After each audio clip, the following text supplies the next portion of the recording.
বান্দা যখন আরামে ঘুমিয়ে থাকে তখন আল্লাহ সুবহানাল্লাহ তাআলা প্রথম আসমানে নেমে এসে তার বান্দাদেরকে ডাকতে থাকেন আর বলতে থাকেন, হে আমার বান্দারা, তোমরা কে আছো আমার কাছে কিছু চাইবে, আমি তোমাদেরকে তা দিব।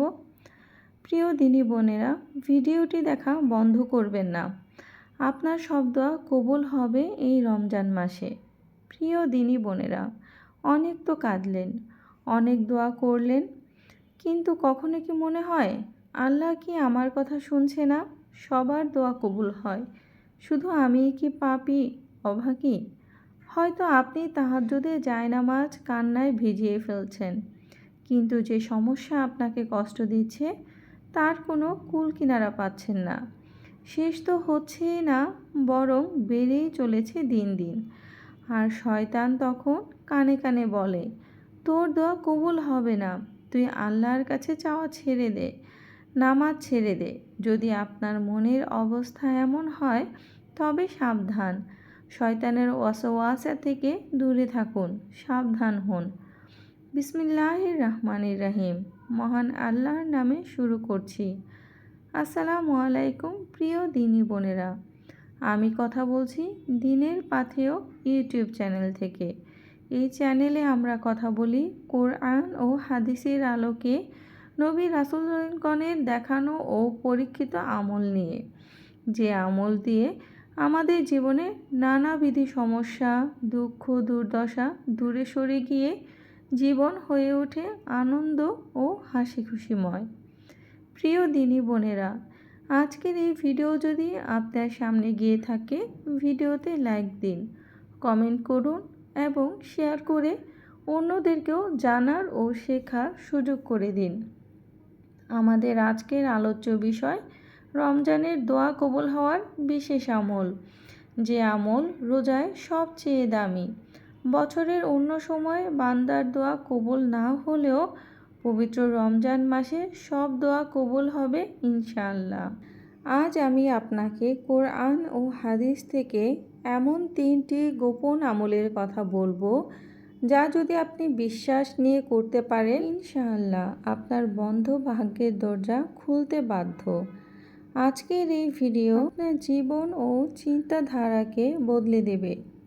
দেখুন, আমরা নারীরা খুব আবেগপ্রবণ, একটুতেই আমরা হতাশ হয়ে যাই, অধৈর্য হয়ে যাই। আমরা ভাবি দোয়া করলাম আর সাথে সাথে ফল পেয়ে যাব, কিন্তু আল্লাহ তাআলা পবিত্র কোরআনে বলেছেন মানুষ খুব তাড়াহুড়া প্রবণ। প্রিয় দিনী বোনেরা, একটা কথা মনে রাখবেন, আপনার দোয়া কবুল হচ্ছে না এর মানে এই নয় যে আল্লাহ আপনাকে ভালোবাসেন না। হতে পারে আল্লাহ আপনার কণ্ঠস্বর শুনতে পছন্দ করছেন, তাই তিনি দিতে দেরি করছেন, অথবা তিনি আপনাকে এমন কিছু দিতে চান যা আপনার চাওয়ার থেকেও অনেক বেশি উত্তম। হযরত মুসা আলাইহিস সালাম যখন ফিরআউনের ধ্বংসের জন্য বদদোয়া করেছিলেন, জানেন সেই দোয়া কত বছর পর কবুল হয়েছিল? 40 বছর পর। একজন উলুল আজম নবীর যদি সময় লাগতে পারে 40 বছর, তাহলে আমাদের তো একটু সবর করতেই হবে। আমাদের দোয়া আসমানে আটকে থাকে। চলুন তবে জেনে নেই কিভাবে সেই বাধাগুলো সরিয়ে আল্লাহর রহমতের দরজা খোলা যায়। প্রথম যে আমলটি আপনার জীবন বদলে দিতে পারে তা হলো ইস্তেগফার। আমাদের জীবনে রিজিক, সুখ আর শান্তি আটকে থাকে আমাদেরই কিছু জানা অজানা গুনাহের কারণে। গুনাহ হলো মরীচিকার মতো, যা আমাদের ভাগ্যের চাকায় জং ধরিয়ে দেয়। রাসূলুল্লাহ সাল্লাল্লাহু আলাইহি ওয়াসাল্লাম বলেছেন, যে ব্যক্তি নিয়মিত ইস্তেগফার পাঠ করবে, আল্লাহ তাকে সব সংকট থেকে মুক্তির পথ বের করে দিবেন এবং তাকে এমন উৎস থেকে রিজিক দিবেন যা সে কল্পনাও করতে পারে না। আর তাই আজ থেকে রান্না করার সময়, ঘর গোছানোর সময় অথবা অবসর সময় মুখ বন্ধ রাখবেন না। মনে মনে বা বিড়বিড় করে পড়ুন, আস্তাগফিরুল্লাহ, আস্তাগফিরুল্লাহ, আস্তাগফিরুল্লাহ। অর্থ, আমি আল্লাহর কাছে ক্ষমা প্রার্থনা করছি। সাইয়্যিদুল ইস্তেগফার পড়তে না পারলে শুধু ছোট্ট এই শব্দটুকু পড়ুন, বিশ্বাস করুন প্রিয় দিনী বোনেরা, ছোট্ট শব্দটি আসমানের দরজা খোলার জন্য চাবির মতন কাজ করবে। যখনই মনে হবে কোনো রাস্তা খোলা নেই, বেশি বেশি ইস্তেগফার পড়ুন, দেখবেন গায়েবী সাহায্য চলে এসেছে। দ্বিতীয় আমলটি হলো সাদকা বা দান। আপনি হয়তোবা ভাবছেন, আমার তো নিজেরই সংসার চলে না, আমি আবার দান করব কিভাবে? প্রিয় দিনী বোনেরা, দান সাদকা করতে টাকা লাগে না, লাগে বড় একটা মন। আপনার তৈরি করা খাবার থেকে কিছু খাবার কোনো এক গরিবকে দিন, অথবা আপনার ছাদের উপরে পাখির জন্য একটু চাল বা একটু পানি রাখুন, অথবা আপনার পরিবারের মানুষের দিকে, যেমন আপনার স্বামী বা পরিবারের অন্য সদস্যদের দিকে তাকিয়ে একটু হাসা, তাদের সাথে ভালো ব্যবহার করাও কিন্তু এক ধরনের দান বা সাদকা।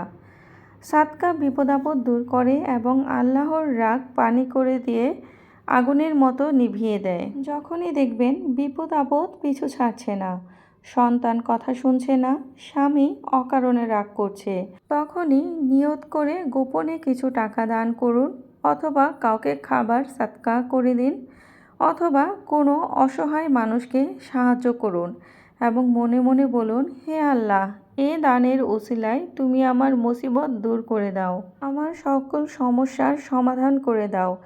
দেখবেন আপনার এই চোখের পানি বিফলে যাবে না, আল্লাহর রহমতে আপনার সব বিপদ আপদ দূর হয়ে যাবে। আর তৃতীয় আর সবচেয়ে শক্তিশালী আমলটি হলো তাহাজ্জুদের নামাজ।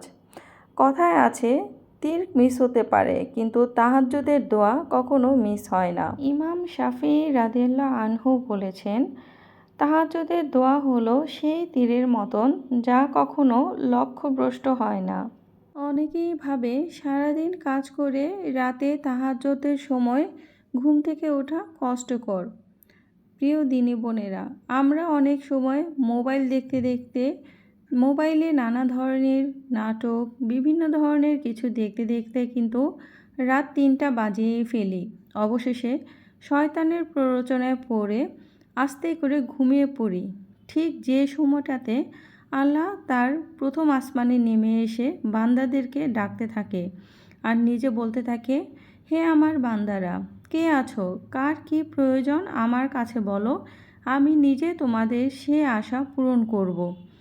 একবার ভেবে দেখেছেন প্রিয় দিনী বোনেরা, আপনারা যদি একটু শয়তানের ওয়াসওয়াসা থেকে নিজেকে বাঁচাতে পারেন, রাতে উঠে তাহাজ্জুদের নামাজ পড়ে আল্লাহর দরবারে কান্নাকাটি করে আপনার সমস্যাগুলো পেশ করতে পারেন, তাহলে আল্লাহ সুবহানাহু ওয়া তাআলা আমাদের নিজ হাতে আমাদের সেই আশা পূরণ করে দিবেন, আমাদের দোয়া কবুল করে নেবেন ইনশাআল্লাহ।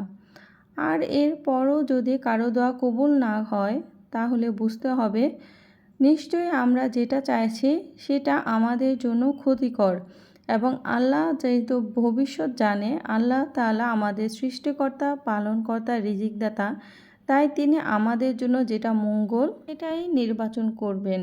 আর ভবিষ্যতে আমরা আল্লাহ তাআলার কাছে যা চেয়েছি তার থেকে 1000 গুণ বেশি বাড়িয়ে দিবেন ইনশাআল্লাহ। প্রিয় দিনী বোনেরা, আমাদের আজকের ভিডিওটি এই পর্যন্তই ছিল। এমন আরও ইসলামিক ভিডিও পেতে চ্যানেলটি সাবস্ক্রাইব করে পাশেই থাকুন। দেখা হবে নতুন ভিডিওতে।